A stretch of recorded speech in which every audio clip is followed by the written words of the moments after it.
What's going on, everyone? It's time for another action film review. Today we're actually going to talk about the film The Beekeeper.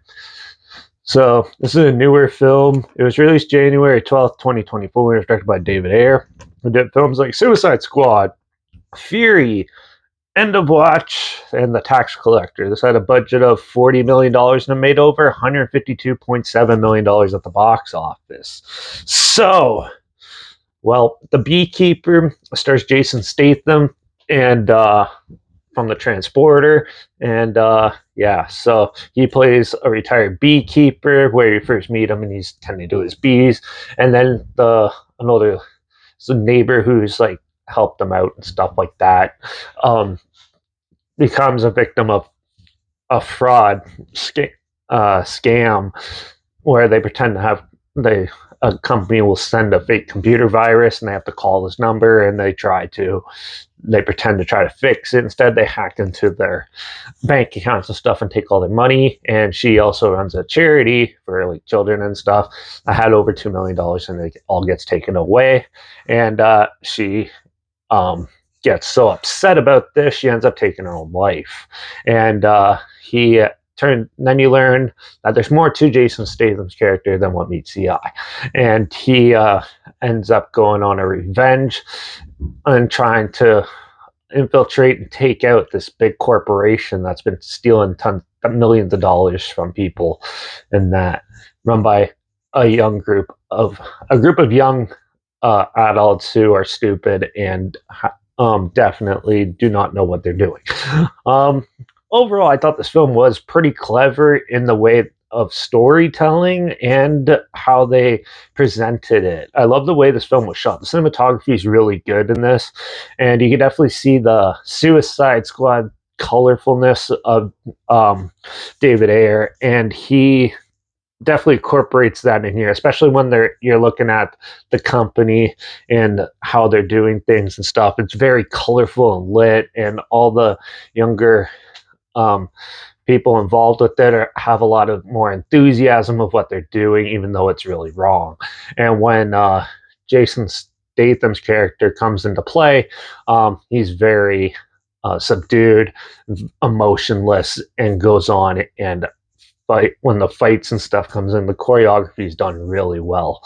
I do love the story aspect of this film because you learn that the beekeeper is also a group of sort of like hitmen and stuff that where laws don't apply to them and they can do whatever they want. And you even see some other ones come in and try to stop what's happening, where he even goes and takes them out because he's technically retired, so he shouldn't be doing this, but he has the urge and the need to stand up for this person who ended her life with guilt, and he goes and tries to take it out. And also the way they have it structured with the characters and stuff, and even how high up and of the big bosses and where it leads to, was an interesting way to take it. And it's definitely something more realistic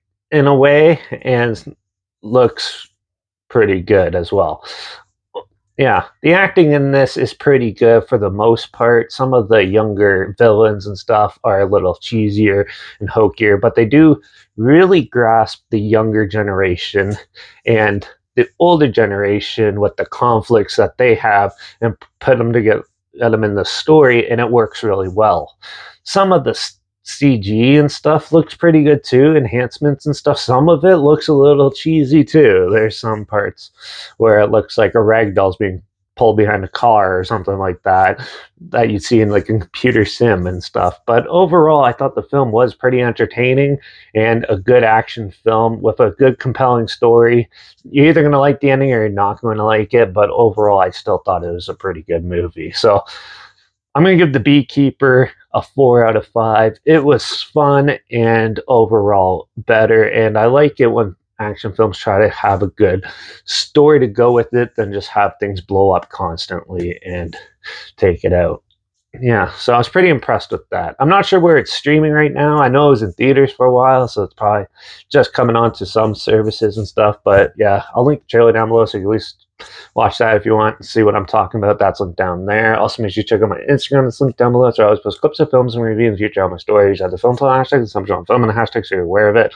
Also, my Letterbox down below, Derek P Reviews. That's where I post my first star rating after watching the films. And my Twitter's down below, if you underscore Derek. So follow me on those platforms. Stay in loop with this channel. Like this video, share it so more people aware of it. Comment your opinions of the film down below if you have any. If you have any films or film franchises in any genre and on any streaming service that you want to hear my opinions on in the future, comment those down below too. I'll try my best to get to them as soon as I can, and if I can find them. Make sure you subscribe. Hopefully, we'll find something weird, obscure, and odd they probably never thought of checking out together. And also, so hear my opinions on popular films that come out, classic films, and reviews on other things as well. And make sure you ring that bell because we're going to talk about an interesting horror film that's a found footage mockumentary that actually managed to creep me out for once. So, and we're going to be talking about The Taking of Deborah Logan in the next review. So make sure you tune in for that. Watch out for all those crazy beekeepers out there because, well, obviously they're assassins and there's more to it than we think. So make sure you look out for them as well. And I guess I'll see you all in the next review. So until then, cheers.